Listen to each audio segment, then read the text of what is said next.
yung premarital sex. Isa yun. So, for so long, no? Talagang mahaba din. We live in that situation. Talagang namin yun, kahinaan, kumbaga. Kasi sa society natin, talagang yun ang parang normal. It's a normal thing. That is why, kahit may asawa ka na, iisipin mo, normal pa rin siya, di ba? Kasi nasa sistema mo na eh. And that is why yun yung bagay na sobrang nahirapan kami when we were like talagang being devoted to God. Because we're still living. Hindi pa kami mag-asawa nito.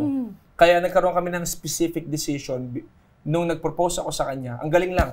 To be honest, yung asawa ko talaga, praise God sa buhay niya. Kasi totoo yun eh. Nasa babae yung susi.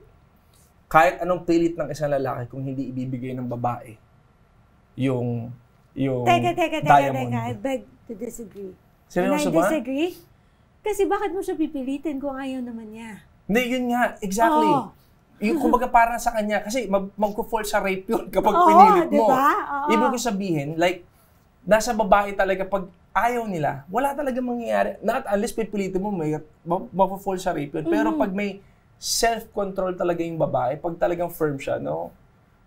Talagang talagang... Pero bakit hindi ka pwede maging firm na no? Kasi siguro mas talaga ang lalaki. Diba? Mas lastful. Totoo. Like sa akin, personally, talaga nung time na yun, ibang klase yung lust. Yun ang weird. I don't know. Siguro kasi bata pa lang ako, na-expose na ako sa pornography and all. And I believe may factor talaga siya.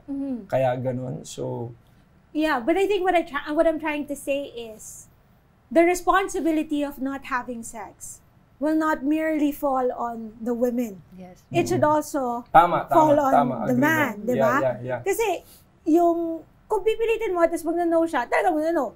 Pagka pinilit mo, rape yun. Yes. Pero, kung alam mo na, ayaw na niya to begin with, di ba? Yeah, o meron ka rin control sa sarili mo na, teka, magkakasala ako, hindi ko to gagawin. Totoo. Hindi mo na i-cross yung boundary na yon. Tama ba?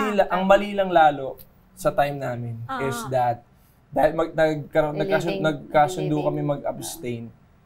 Nagtatry kasi ako parang kumbaga live-in setup. Yun yung mali.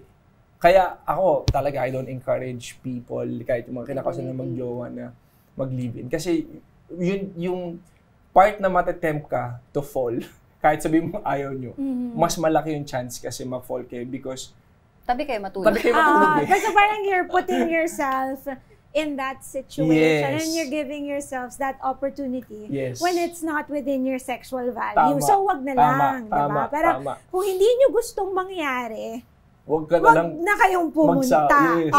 Yes. Lalo na kung hindi nyo alam kung kaya nyo bang pigilan o hindi. Yun.